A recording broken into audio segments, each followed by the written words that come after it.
Oke,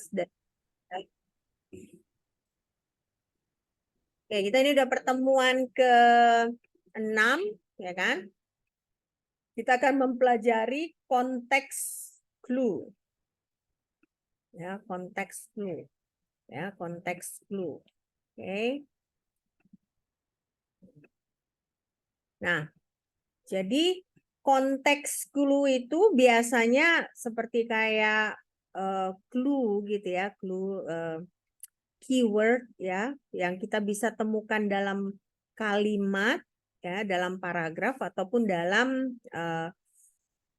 passage ya, dalam passage. Nah, jadi biasanya konteks clue ini akan membantu kita mengerti kata-kata yang baru, karena nggak mungkin semua vocabulary dalam bahasa Inggris kita hafal gitu ya, nggak akan mungkin. Nah, jadi biasanya ada konteks clue ini yang akan membantu kita.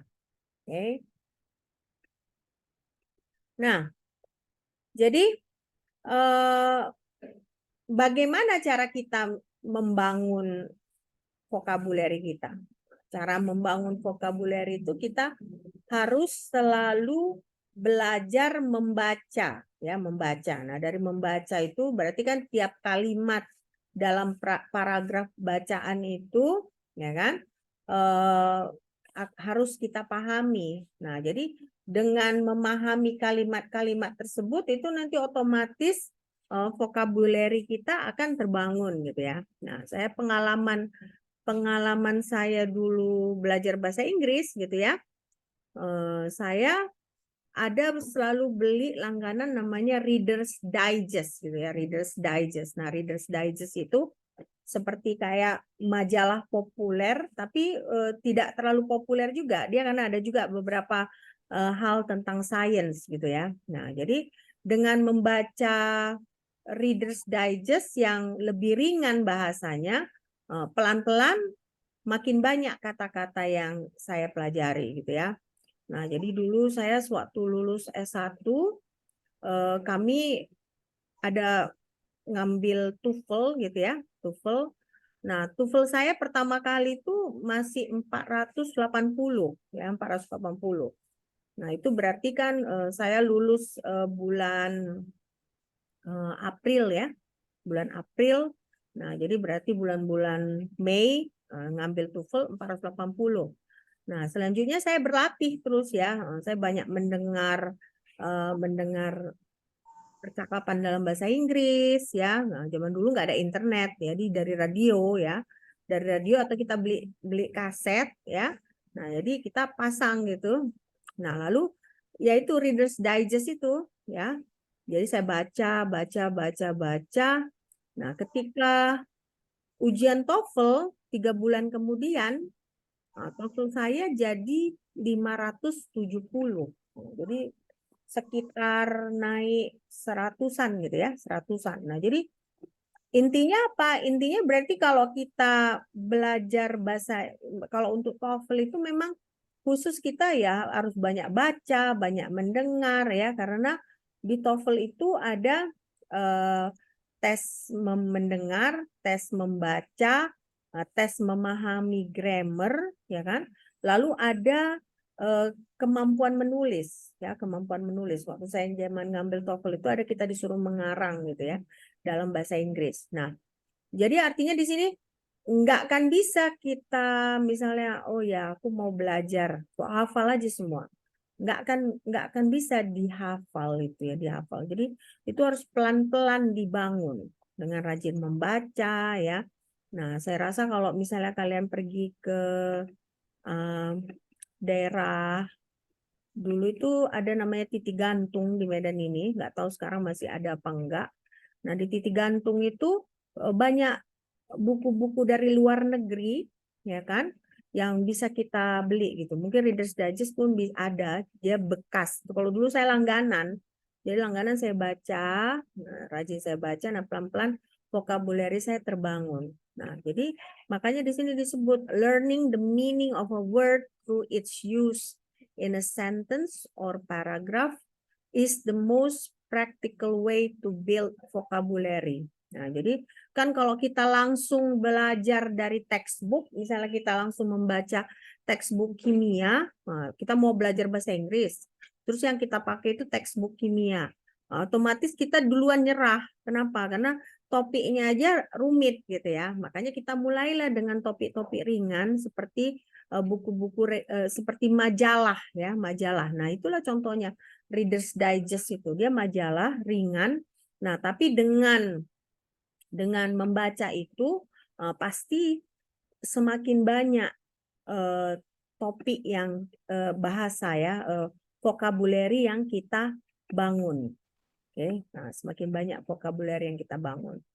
Nah, tapi kalau misalnya kita tiap baca buka textbook, tiap baca buka textbook, buka dictionary, kan repot ya, repot. Nah, disitulah letak gunanya contextual clue itu, ya, contextual clue. Jadi ketika kalian membaca, kalian harus belajar untuk aware. Aware itu seperti kayak membaca dengan hati-hati gitu ya, hati-hati. Jadi misalnya kalian baca, nah kalian coba kira-kira ini pemahamannya apa gitu. Jadi itulah awareness.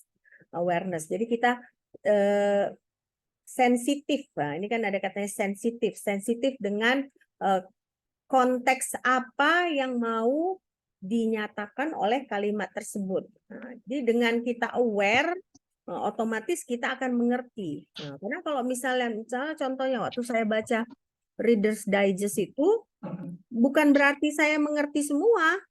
Banyak yang saya nggak ngerti kata-katanya di situ. Nah, tapi bagaimana?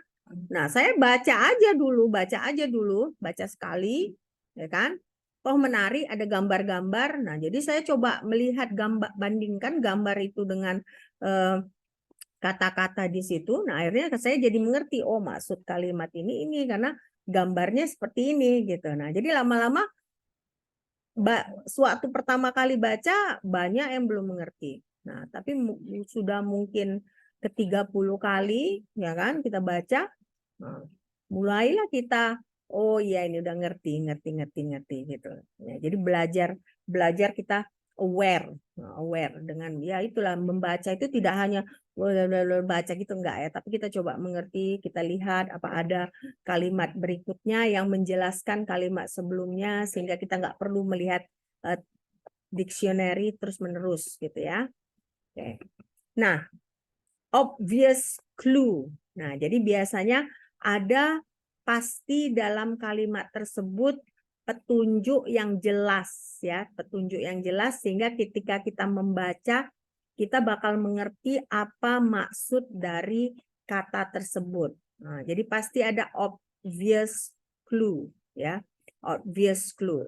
Nah, jadi kita baca, nah ada clue di situ, nah kita coba pahami, nah akhirnya kita bisa mengerti kalimat tersebut, kita bisa mengerti kata tersebut ya.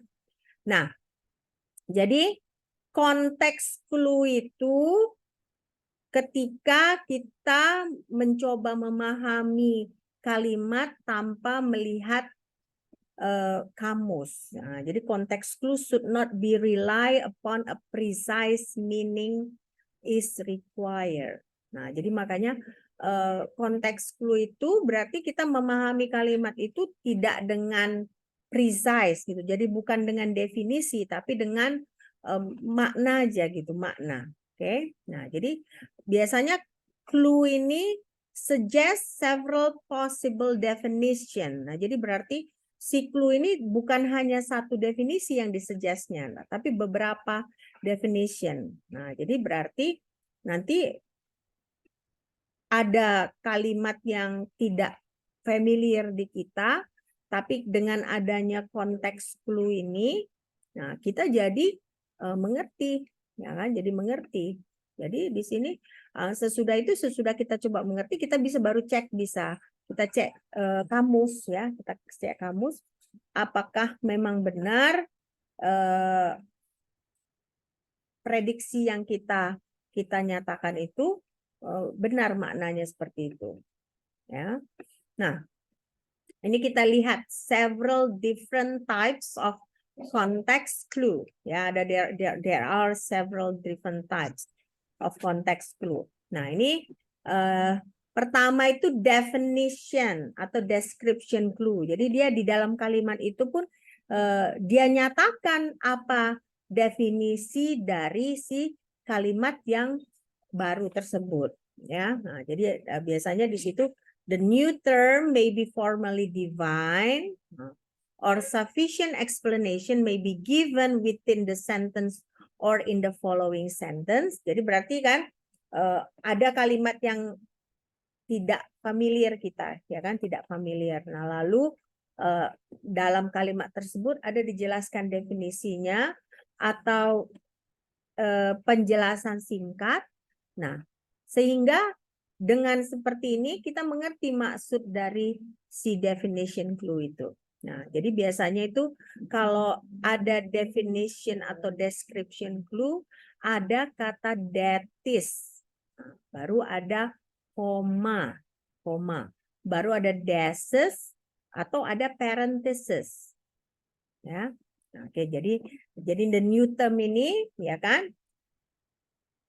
Kalau bisa dinyalakan videonya ya, jangan nggak dinyalakan. Oke, siapa yang jamin kalian nama kalian ada di sini tapi kalian hadir? Oke, oke, nyalakan videonya. Nanti sambil tiduran pula kalian kan, nggak adil lah sama saya ya, udah weekend saya terganggu ya kan, karena kelas, terus kalian nggak apa gitu ya. Oke. Nah, contohnya ini. His emaciation, that is his skeleton-like appearance was frightening to see. Berarti apa artinya emaciation ini? Coba saya panggil salah satu, Meisha. Apa artinya emaciation ini? Meisha. Apa artinya emaciation? Meisha? Iya, Mem. Apa artinya emaciation ini?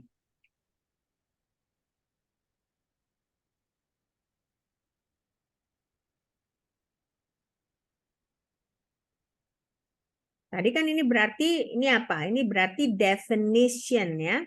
Nah, definition atau description clue.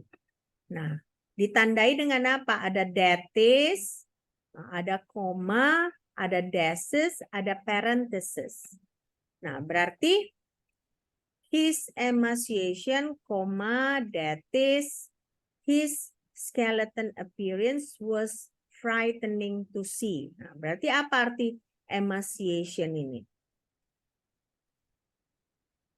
Nah, di situ konteks clue-nya, nggak perlu kalian lihat dari kamus, ada di sini, ada di kalimat ini arti dari emaciation.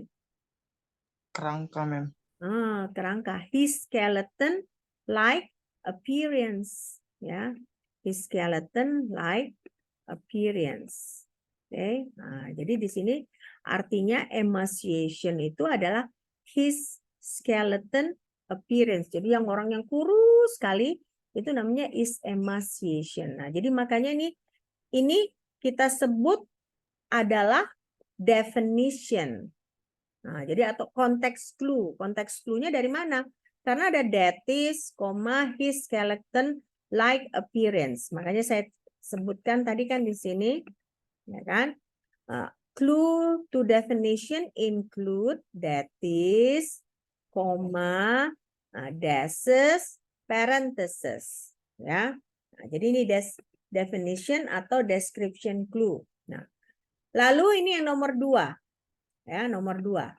Nomor 2 itu fluoroscopy, examination with a fluoroscope has become a common practice. Nah, jadi berarti fluoroskopi ini apa? Artinya? Praktikum nggak sih, Mem? Hah? Praktikum atau pemeriksaan menggunakan fluoroscop. Ya, examination with a fluoroscope. Berarti inilah artinya Berarti fluoroskopi itu adalah pengujian dengan menggunakan fluoroskop. Nah, jadi begitu caranya kita melihat konteks clue. Ya, nah. The comma before and after. Nah, ini kan koma. Nah, examination with a fluoroscope point out the definition of fluoroscopy. Nah, jadi itu konteks clue. Jadi walaupun ini kan kata yang baru kan, nah, nggak perlu kalian buka kamus untuk melihat. Kenapa? Karena ada konteks clue-nya di sini. Nah, jadi ini apa tadinya? Jenis konteks clue apa yang contoh ini? Jenis konteks clue apa? Definition, ma'am. Definition, ya. Jadi definition, konteks, clue. Nah, definition atau description, clue. Nah, contoh bagaimana dia bisa, bagaimana kita menentukan bahwa itu definition atau description? Kalau ada kata that is, kalau ada tanda koma, kalau ada tanda dashes, kalau ada tanda parenthesis. Ya, oke. Nah, itulah definition atau description clue. Nah, itu contoh pertama dari konteks clue ya, kontekstual clue. Nah, kedua, oh ini contoh ketiga. The Duden, parenthesis ya, a short steam clay pipe, parenthesis, is found in Irish folk tales. Jadi apa arti the Duden? Apa arti the Duden? Hah? Apa artinya? Ayo. Ini masih definition kan? Nah, jadi definisinya apa? Definition atau description. Nah, apa dia ini? Apa Nola? Apa artinya ini Nola? Nola Siregar. Hah? Apa artinya Nola Siregar? Apa artinya Duden ini? Hah? Apa artinya? Menerjemahkan ya, Bu. Maksudnya mana? Berarti kamu nggak dengerin dari tadi. Konteks clue itu bukan menerjemahkan. Jadi apa maknanya ini? Apa maknanya Duden ini?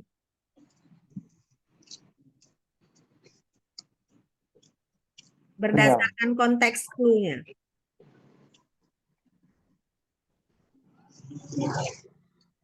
Hah? Apa Nora?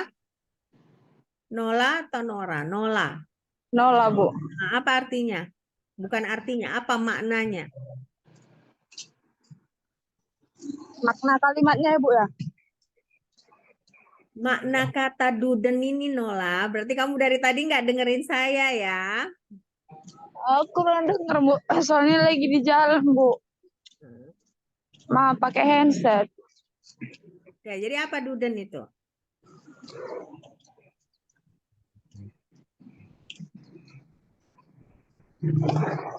Hah?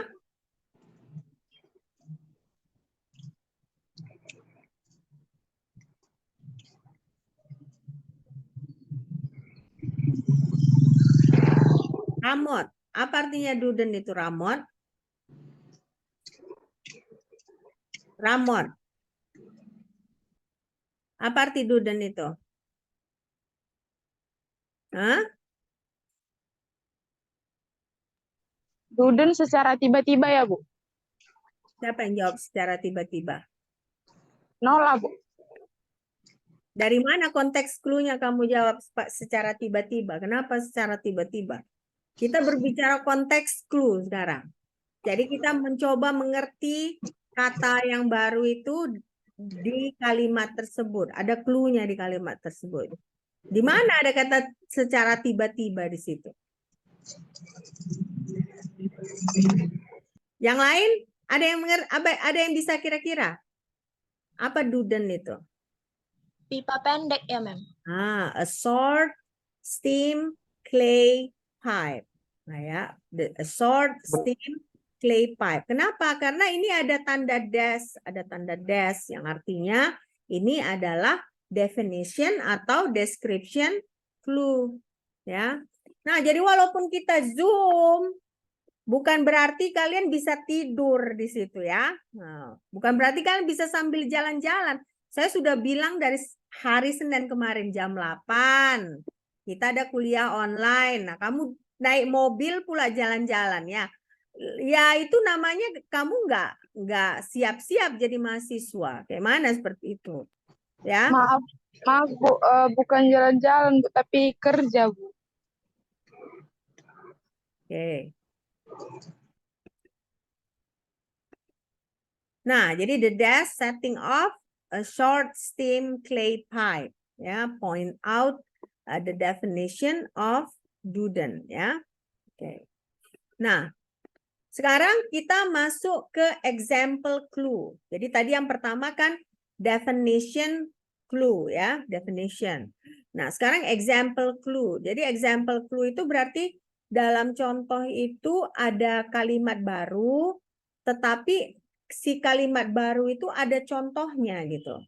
Nah, karena ada contohnya, itu akan membantu kita mengerti apa maksud dari kalimat baru tersebut. Ya, jadi sometimes when a reader finds a new word, an example might be found nearby that helps to explain its meaning. Ya, words like such as, jadi berarti di kalimat itu akan ada kata such as, ada kata for example. Nah, berarti ini menyatakan ada example clue. Ya, ada example clue. Oke. Coba di screenshot atau mau di tulis, kan? Terserah.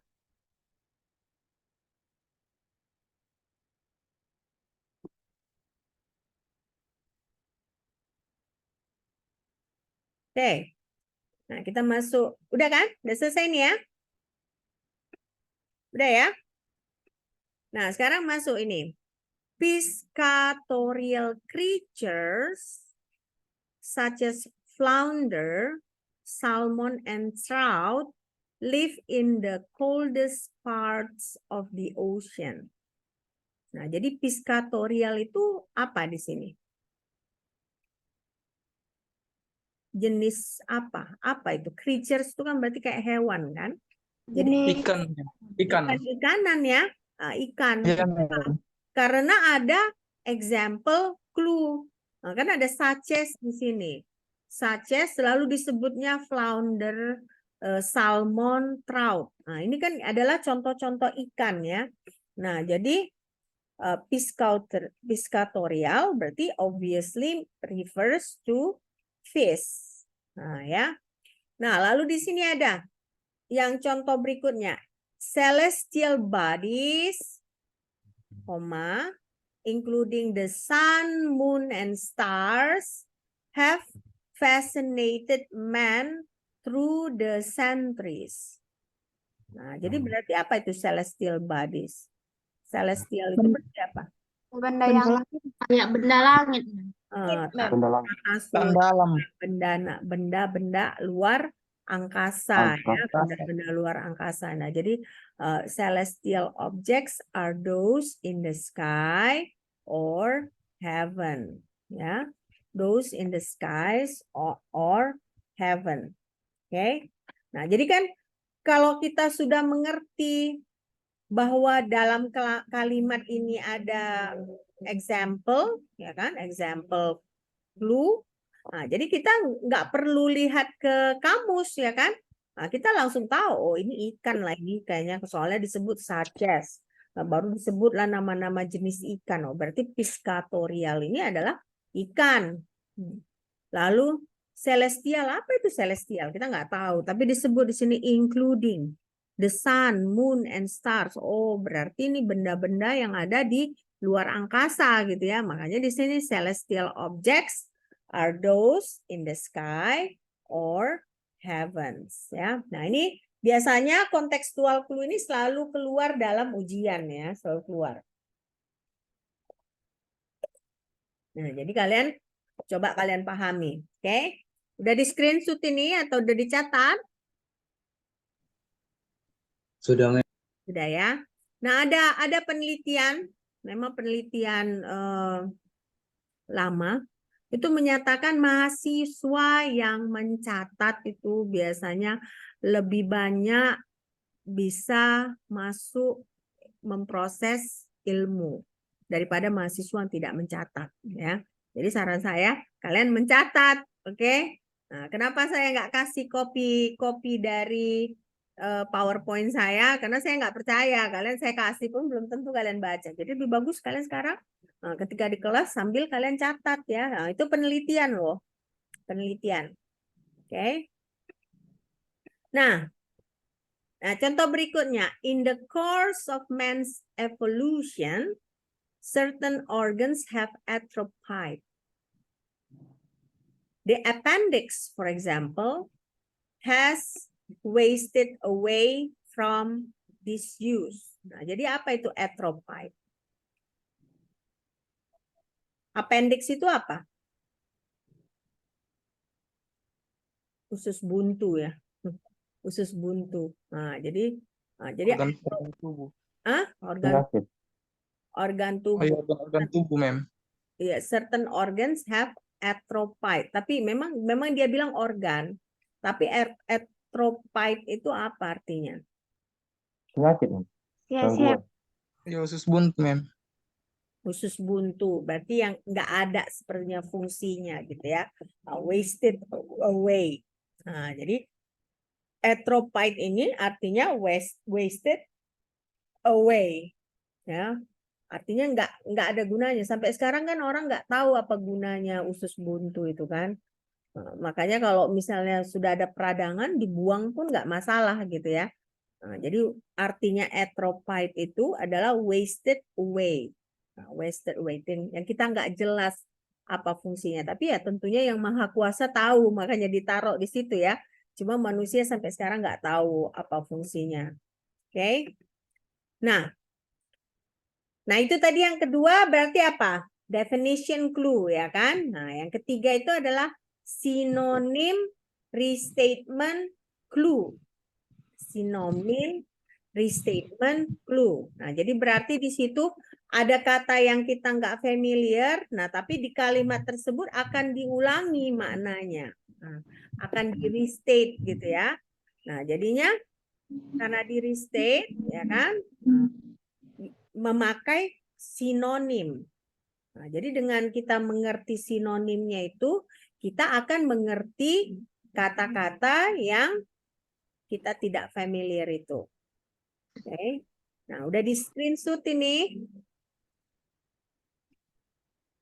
Sudah, Mem. Nah, ya. Oke. Nah, jadi ini contohnya. Flooded with spotlights, the focus of all attention, the new Miss America began her year-long reign. She was the cynosure of all eyes for the rest of the evening. Mana konteks clue-nya ini? Mana konteks clue-nya? Menurut kalian yang mana? Karena ini bukan definition, ini bukan example ya. Nah, tapi ini restatement. Sinonim atau restatement clue. Nah, kira-kira menurut kalian yang mana lah clue-nya di sini? Flooded with spotlight, the focus of Amerika. attention. Apa? Miss Amerika. The focus of all attention, Mem. Ya, Miss- jadi sinosur ini artinya flooded with spotlight, the focus of all attention. Nah, itu berarti clue-nya. Berarti ini artinya berarti kan semua mata memandang dia kan. Nah, jadi flooded with spotlight, the focus of all attention. Nah, the focus of all attention itu adalah arti dari sinosur. Inilah clue-nya kan ada eyes di sini. Nah, berarti bagaimana eyes itu? Oh, eyes itu kan melihat atau berfokus dia kan. Nah, jadi makanya the focus of all attention. Udah jelas belum ini? Hah? Udah ya. Dan mem. Oke. Amin. Nah ini, the mountain pass was a tortuous road, winding and twisting like a snake around the trees of the mountainside. Nah, jadi yang di garis bawah itu adalah tortuous. Tortuous. Jadi tortuous ini artinya apa? Jalan berkelok-kelok. Jalan Kelok. yang berkelok-kelok. Kelok. Nah, jalan yang berkerak-kerak. Jadi tortuous mean winding and twisting. Jadi kayak kita kemana lah ini di Medan? Kayak kita mau ke Brastagi ya kan? Atau kayak kita mau ke Samosir tapi lewat Tele ya kan? Oh, ada yang suka jalan-jalan ke lewat Tele enggak? Itu kan kayak mana jalannya? Itu kan belok belok di kanan kiri udah jurang ya kan? Nah, jadi seperti itulah mountain pass itu kan berarti artinya memang jalan di pegunungan ya, sama seperti yang jalan di Tele itu ya, jalan di pegunungan gitu ya. Oke. Kita di Indonesia pun banyak gitu ya. Malah baru berapa hari kemarin seminggu yang lalu ya, daerah mana itu ada mobil jatuh ke sungai ya. Di mana? Sidikalang ya. Sidikalang. Nah, itu seperti itulah mountain pass itu ya. Jadi dia kayak ular dia berkelok-kelok gitu. Atau kayak kelok 9 yang di Sumatera Barat ya. Oke. Nah, sekarang ada clue kontras atau antonim. Antonim, kontras or antonym clue. Berarti beda dengan yang sebelumnya. Kalau sebelumnya kan sinonim. Nah, kalau ini berarti yang berlawanan. Berarti kan antonyms are words with opposite meaning. Nah, jadi berarti clue-nya adalah makna yang berlawanannya gitu ya. Nah, jadi maksudnya di sini an opposite meaning context clue kontras the meaning of an unfamiliar word with the meaning of a familiar term. Nah, jadi artinya berarti konteks clue-nya di situ kata yang berlawanan kata dengan kata yang kita tidak jelas itu ya. Jadi biasa dalam kontras atau antonim clue ini ada kata although, ada however, ada but. Nah, berarti ini dia menjelaskan bahwa ada kontras clue. Ya, kontras clue. Oke. Nah, ini contohnya. When the light brightens, the pupils of the eyes contract. However, when it grows darker, they dilate. Nah, berarti dilate itu apa? Yang mana di sini konteks clue-nya?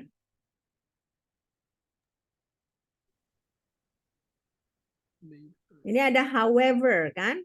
Nah, berarti kalau ada however ini adalah antonim ya, antonim dari antonim plus. Nah, berarti antonim plusnya itu yang mana? Ini Kontrak, kan, kontras kan? Ini darker, ini brightens. Nah, berarti kalau dilate ini dia antonimnya adalah contract. Nah, berarti artinya dilate itu apa? Kontrak itu gimana dia? Mengecil nih. Oh, kontrak masa mengecil? Mengecil ya? Kontrak. berkontraksi, Mem. Berkontraksi. Jadi gini gitu ya. Nah, jadi dilate itu gimana dia? Ya, berarti lawan kata dari kontrak ya, si dilate. Mengapa? Ada yang bisa jawab? Membesar, Mem. Membesar ya, membesar. Jadi membesar. Dilate means opposite of contract ya. Nah, lalu di sini the children were as different as day and night. He was a lively conversationalist, but she was reserved and taciturn. Nah, mana ini dia antonim clue-nya kira-kira? Satu kan dia he. Yang ini she. Berarti si ini dia taciturn. Si Yang itu conversationalist. conversationalist. Nah, berarti taciturn itu apa artinya? Pendiam, Mem. Pendiam, ya, karena lawannya adalah conversationalist, ya. Nah, jadi taciturn means the opposite of a lively conversationalist. Oke. Udah, ini udah kalian ituin, screenshot. Nah, oke. Nah, lalu ini ada mood atau tone clue. Nah, jadi dia berdasarkan mood dari kalimatnya. Nah, contohnya ini the author sets a mood and the meaning of the unknown word must harmonize with the mood. Nah, jadi artinya kalau kita baca kalimat itu kan biasanya ada moodnya gitu. Nah, jadi berarti clue dari kalimat itu adalah bagaimana moodnya itu. Oke. Ada yang suka baca nggak di sini? Ada yang suka baca novel nggak? Nggak ada. Nggak ada yang suka baca. Generasi sekarang jarang baca ya. Hah? Ada, Mem. Ada. Siapa yang suka baca? Siapa? Anura. Anura suka baca ya? Cuman baca-baca ya cerita-cerita kayak Wattpad, Mem. Berarti dari internet gitu ya? Iya, Mem. Bacanya. Kalau Anura baca, kira-kira dari kalimat-kalimatnya itu pernah nggak misalnya baca tapi sampai nangis gitu? Atau baca Pernah, Mem. ketawa gitu? Nah, itu kan Ya. berarti artinya kalimat itu bisa ada moodnya gitu kan? Nah, kalimat itu ada moodnya. Jadi kalau saya dulu, saya kan generasi tua ya, saya jauh lebih tua dari kalian kan? Saya dulu suka baca namanya buku Pramudia Anantatur ya, Pramudia Anantatur itu kan sastra ya, karya sastra Indonesia ya. Nah, jadi ketika baca novelnya itu karena ada mood dalam buku itu gitu ya, kadang karena baca itu sampai nggak mau males keluar kamar gitu, karena seharian bisa kita baca gitu, kita bisa jadinya gregetan, kita bisa jadinya sedih ya, ada terjadi kejadian di situ nangis gitu. Nah, jadi makanya di sini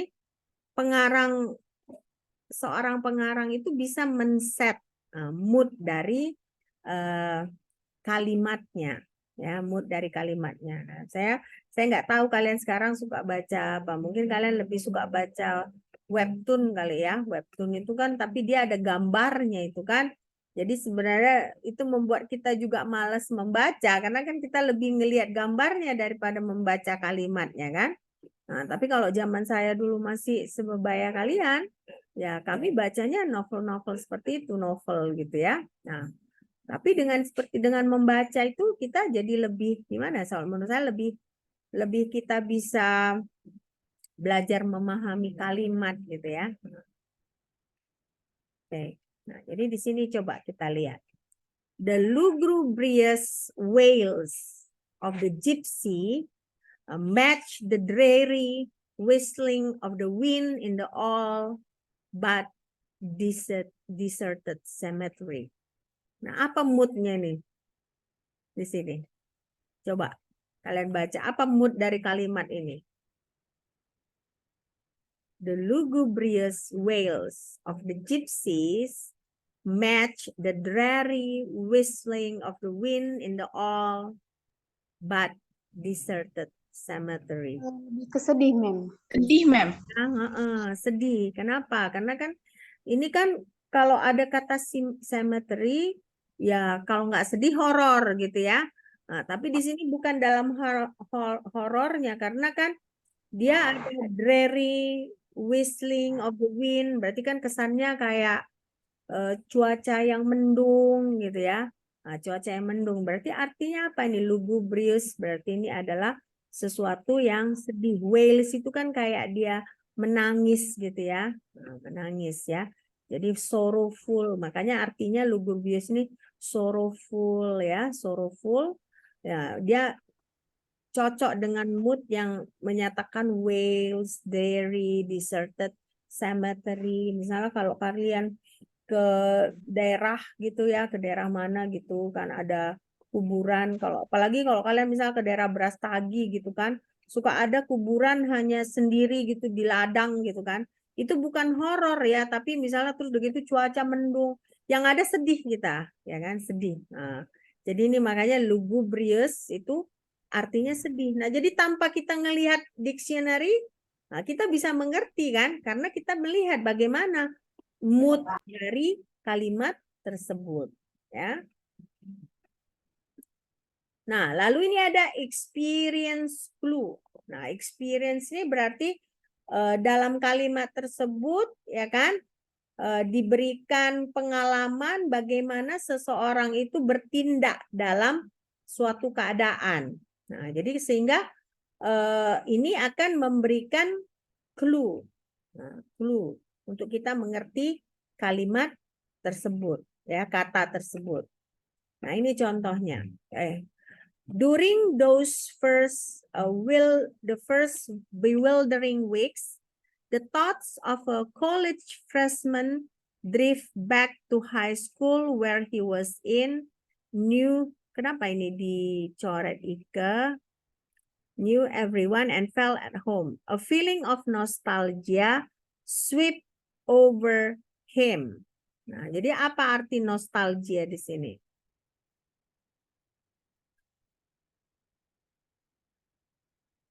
Mengenang kembali, Mem. Mengenang kembali. Kenapa? Karena di sini kan disebut during those first bewildering weeks, the thoughts of a college freshman drift back to high school where he was in. Knew everyone and felt at home. Nah, kalian lah. Ini kan kalian udah minggu ke berapa? Minggu ke-6 ya, minggu ke-6. Tapi waktu kalian 2 minggu pertama yang tentunya yang tidak tinggal sama orang tua sekarang ya. Berat nggak? Ada nggak mikir, aduh enak kali lah waktu SMA pulang sekolah, makanan sudah tersedia ya kan? Nah, sekarang yang kalian ngekos lah ya, yang kalian ngekos sekarang pulang ke rumah, lapar, harus mikirin, males keluar beli makanan, nah, tapi mau masak pun malas. Aduh, enaknya dulu ya. Nah, jadi a feeling of nostalgia, biasanya ini aku kalau pulang ibuku udah nyediain ini. Nah, sekarang aku harus sediain sendiri. Nah, itulah nostalgia ya. Nah, makanya kalian pun ketika masih ada kesempatan sekarang sama orang tua ya, hargailah orang tua. Oke. Nah, sekarang she walked away from her closet and quickly slipped a jersey over her head. She smoothed it into place over her hips, had added a belt, glanced at the mirror, and laughed forward. Nah, jadi jersey itu apa? Seragam. Hah? Pakaian. Seragam. Kaos ya, kayak kaos jersey kan, karena quickly slip over her head, smooth it into place over her hips, ya berarti kan dia jersey itu pakaian yang longgar, ya, kaos-kaos longgar yang bisa panjang. Nah, lalu kan dia pakai lagi belt, jadi dipakai tali pinggang, baru dia melihat ke kaca lalu pergi kerja. Nah, jadi berarti di sini jersey itu adalah pakaian. Nah, dalam hal ini ya kaos ya, kaos yang longgar. Nah, sekarang analysis or structure clue. Nah, jadi analysis or structure clue ini berarti ada beberapa bagian ya, dia membangun kalimat, jadi part used to construct a word. Nah, jadi ada bagian dari kata tersebut yang bisa jadi petunjuk untuk kita mengerti kata tersebut. Ya, jadi misalnya ada prefix, roots, suffix. Jadi ini yang dipakai sebagai konteks clue untuk analisis or structure clue. Jadi the power of word parts lies in the ability to combine the roots and affix with the context in which a word is used to discover the author mean. Nah, jadi artinya kita mengerti kata tersebut dengan memahami apa fungsi si prefix, apa fungsi dari roots-nya, apa fungsi dari suffix-nya. Ya. Oke? Nah, udah di screenshot ini? Udah? Oke. Nah, lalu Sudah. belum? Oke. Screenshot coba. Sudah, Mem. Udah. Nah, ini the story is incredible. Berarti yang mana prefixnya, suffixnya yang mana? In. Benar nggak? In. Nah, berarti kan dasar katanya itu credible. Berarti incredible itu apa artinya?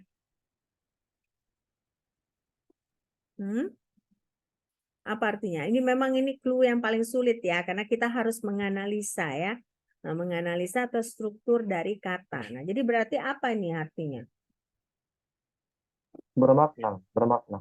Cerita yang luar biasa, Mem. Luar biasa, ya, luar biasa. Nah, ya. The root of cred means to believe. Nah, the prefix mean not. Nah, incredible berarti unbelievable. Unbelievable berarti ya luar biasa. Ya. Therefore, if a story is incredible, it is unbelievable. Luar biasa. Karena cred itu kan ya kita masuk akal lah gitu si cred. Tapi kan ditambah in. Nah, jadi tidak masuk akal. Berarti kalau tidak masuk akal ya luar biasa gitu ya. Nah, luar biasa. Oke. Nah, lalu contoh berikutnya, somnambulist had to be locked in his bedroom at night for his own safety. Nah, the somnambulist had to be locked in his bedroom at night for his own safety. Nah, ini apa jadinya nih? Apa ini kan ada somnambulist. Berarti kalau ini kan incredible berasal dari kata cred. Kalau somnambulist dari kata apa ini?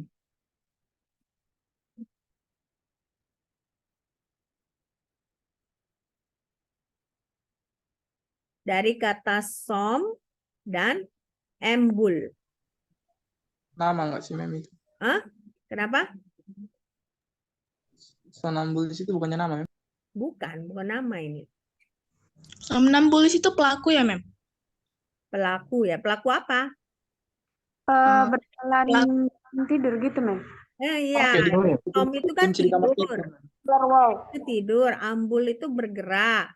Jadi orang yang tidur sambil jalan, orang tidur, orang yang kan ada orang yang suka apa namanya itu sleepwalker ya, lagi tidur tapi dia jalan gitu, itu kan bahaya kan. Misalnya aja kalau rumah itu ada tangga, kamarnya di atas, kalau dia sambil tidur jalan bisa jatuh kan, makanya harus dikunci ya, for at night for his own safety. Nah, jadi ambular, ambul, berjalan, som itu sleep. Nah, jadi kalau somnambul itu sleepwalker ya. Nah, caranya seperti itu. Memang ini apa namanya? Analisis atau structure clue ini yang paling susah ya. Nah, karena kita harus menganalisa. Kalau yang lain kan definition, oh iya langsung di kalimat tersebut definisinya ya kan. Oke. Nah, lalu ada inference clue. Nah, inference clue ini berarti kita bisa membuat penafsiran, tapi penafsiran yang tepat gitu ya. Educated guess.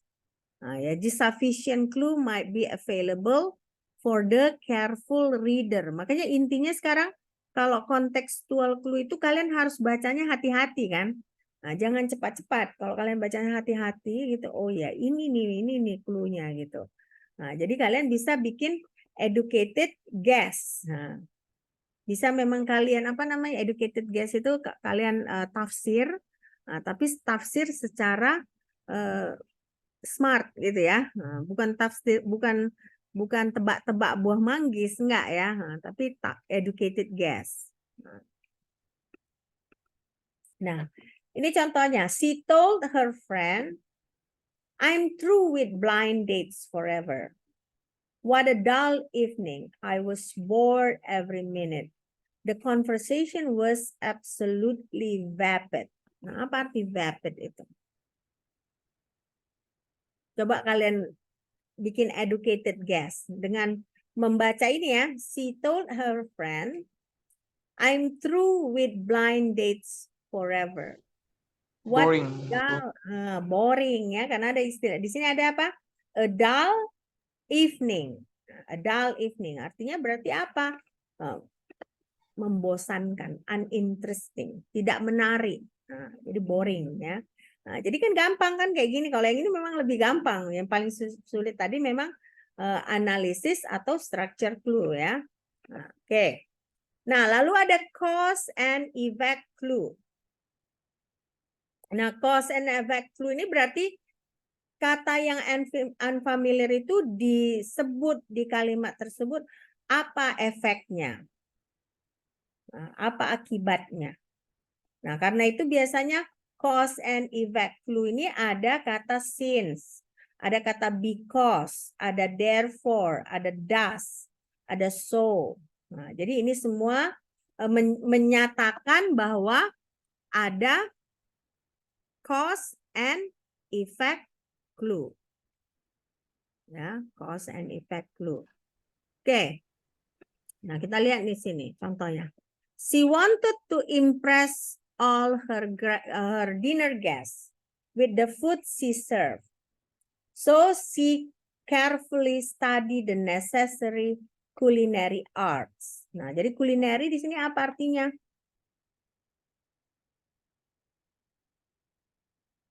Culinary apa artinya di sini? Makanan. Makanan, sesuatu yang berkaitan dengan makanan, atau misalnya cara persiapan pembuatan makanan gitu ya. Karena kan di sini she wanted to impress all her dinner guests with the food she served. Nah, jadi metode mempersiapkan makanan gitu ya. Nah, jadi food preparation. Nah, culinary means food preparation. Oke, udah mendekat. Memang ada kaitannya dengan makanan, tapi kulineri bukan tepatnya makanan artinya, tapi proses pembuatan makanan tersebut, ya. Oke. Oke. Nah, lalu ini ada video. Coba kalian perhatikan.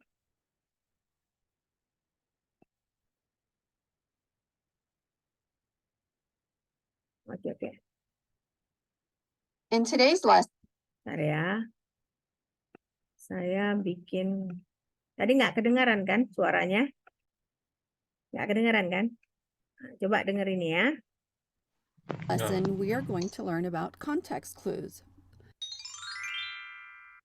If you want to improve your reading comprehension, then being aware that context is what gives meaning to the author's words is the key to comprehending complex text.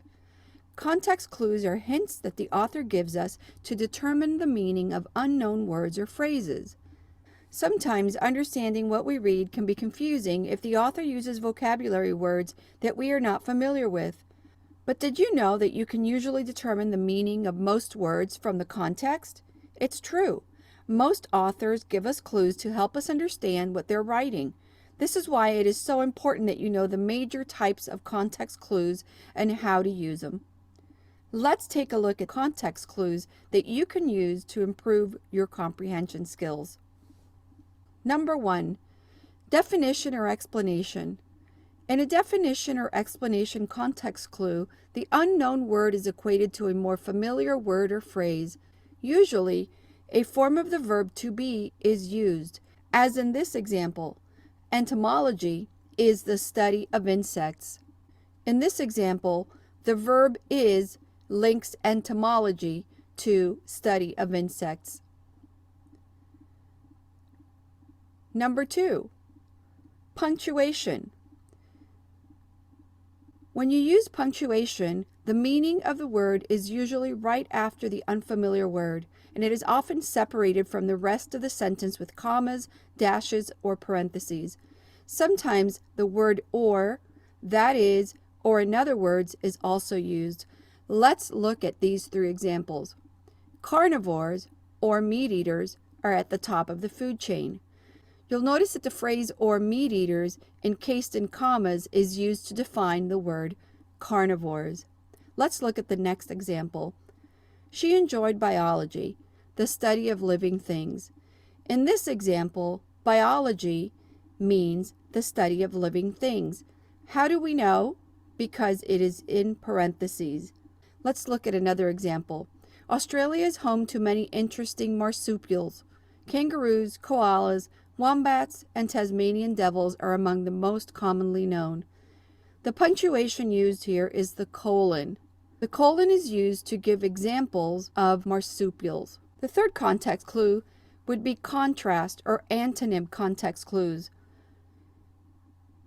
When an author uses contrast or antonym context clues, the unfamiliar word is shown to be different from or unlike another word and is often an opposite. The words but, however, although, otherwise, unless, instead, on the contrary, on the other hand, while, never, no, or not may be used to signal the contrast. Let's look at this example. Mike's parrot was loquacious, but Maria's said very little. We see the use of the word but to contrast Mike's loquacious parrot to Maria's parrot who says very little. Therefore, loquacious must mean talkative. Let's look at another example. Although the English language seems difficult to learn, it is actually much easier than you think. In this example, the word although signals the contrast. The fourth context clue is comparison. When you use this context clue, remember that the unfamiliar word is shown to be the same as or like another word. Look for signal words like to, like, as, similar to, or in the same way. Let's look at this example. My brother is enthralled by birds in the same way that I am fascinated by insects. The words in the same way signal comparison. Therefore, we must understand that enthralled means nearly the same as fascinated. Let's go on to the fifth context clue, and this is example. When the author gives an example, the unfamiliar word is cleared up by using signal words such as for instance, such as, for example. Let's look at this example. The archaeologists found different amulets such as a rabbit's foot and bags of herbs near the Book of Spells. We can infer that an amulet must be something related to charms and spells. The sixth type of context clue is the list or the series. The unfamiliar word is included in a series of related words that give an idea of the word's meaning. Here you can also go back to the punctuation context clues because you will see the commas. Let's look at the example. North American predators include grizzly bears, pumas, wolves, and foxes. The next type of context clue is cause and effect. The meaning of an unfamiliar word is signaled by a cause and effect relationship between ideas in the text. Let's look at this example. Due to a dearth of termites, the aardvark starved to death. We can infer that aardvarks eat termites. If not, it would not have starved to death. And obviously, if there is a dearth of termites, that means there aren't a lot of termites for the aardvark to eat. The last type of context clue is a general inference or logic type of context clue. The meaning of an unfamiliar word can be inferred from the description of a situation or experience. For example, the monkey's vociferous chatter made me wish I had earplugs on. Let's look at the word vociferous. If I need earplugs, the monkey is being very loud.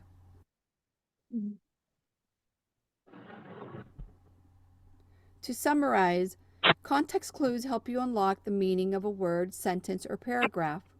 There are 8 main types of context clues: definition or explanation, punctuation, contrast or antonym, comparison, example, list or series, cause and effect, general, inference, or logic.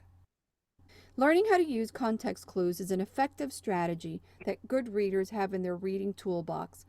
By using context clues, you not only improve your comprehension skills, but you can build up your vocabulary as well. We hope you enjoyed this video, and if you did, Ya, sudah kita pelajari. Nah, ada lagi review dari native speaker, ya kan? Jadi kalian bisa belajar tambahannya. Oke. Nah, sekarang kita ada beberapa contoh soal nih ya. Nah, jadi nanti soal-soal untuk ujian seperti ini kira-kira. Nah, jadi no matter where you go, the internet is following you. Almost every portable device is being made with an internet connection. Most new TVs and many other appliances come with internet connection as well. The internet is truly ubiquitous. If something is ubiquitous, apa arti ubiquitous ini? Apakah it is fuzzy and will bite you? It is everywhere? It costs too much money? Atau it causes stress? Mana jawabannya? Apa arti ubiquitous ini? Apa maknanya? A, It B, is everything. C, It D. is everything, ma'am. B, ma'am. Huh? Okay, ma'am. It B, is it everything. is everywhere. It's everywhere. Ya, it Oh, is yeah, everywhere. everywhere. Nah, ya, it is everywhere ya. Oke. Nah, lalu ini. Speaking rudely to the judges was rash behavior. You really hurt your chance of winning. The above context, what does rash mean? In the above context, what does rash mean? Apa artinya rash? His skin condition, funny, trying to hide or disguise piece of cheese, with little thought or consideration. Yang mana dari A, B, C, D ini? Yang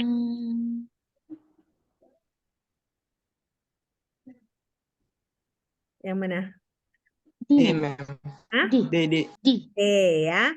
Jadi rash behavior itu adalah with little thought or consideration. Karena kan kalau katanya rash di sini, berarti kan karena kita rash itu berarti kita akan rendah kemungkinan kita untuk menang ya. Kalau kita rash ya, speaking rudely was a rash behavior. Oke. Nah, yang ketiga. Some people are always bashing the president just like other bash the one before him. Wouldn't you think that everyone could find something to praise him for, at least occasionally? What does bashing mean? The above selection. Apa bashing ini? Hitting hard with a heavy tool, going to too many expensive parties, speaking or writing harshly about, atau voting for a different candidate. Yang mana ini? C, ma'am. C. Speaking or writing harshly about. Ya. Oke. Nah, 4 ini, contoh 4. Wherever he goes, the esteemed Dr. Sanchez is applauded for his life-saving research. What does esteem mean? Nah, apa arti esteem itu? Held over boiling water, very old, unable to D, ma'am. jump. Really. Nah, ya D, greatly admired. Ya, Ma'am. esteem ini artinya greatly admired. Cluenya apa kan? Applauded for his life-saving research. Ya, oke. Nah, contoh 5. I believe that if you lower taxes, so that people can keep more money, more of the money they earn, it will be an incentive for them to work harder. What is the meaning of incentive? Apa arti incentive? A reason to do something, a small amount of money, a tax, atau a good job. B, ma'am. Hmm? B. Mem. Yang apa? B. Ya, ma'am. D, mem, D. Good.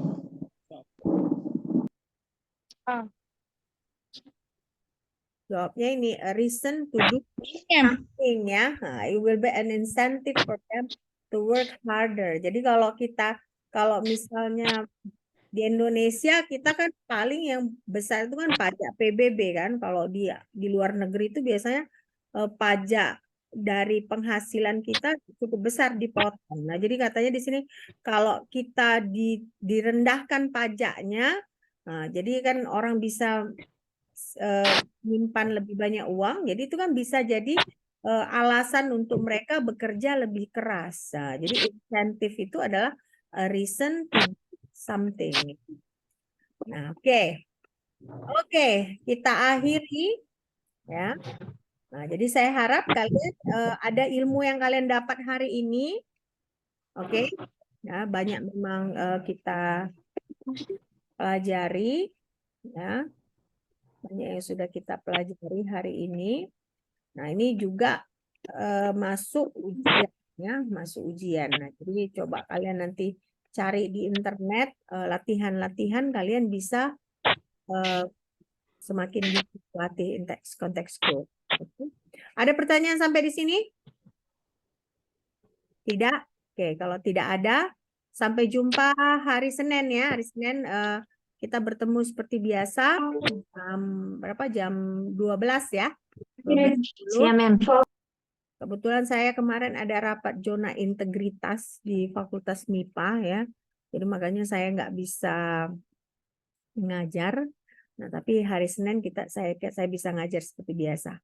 Oke, sampai jumpa hari Senin. Have a nice weekend. Oke, bye.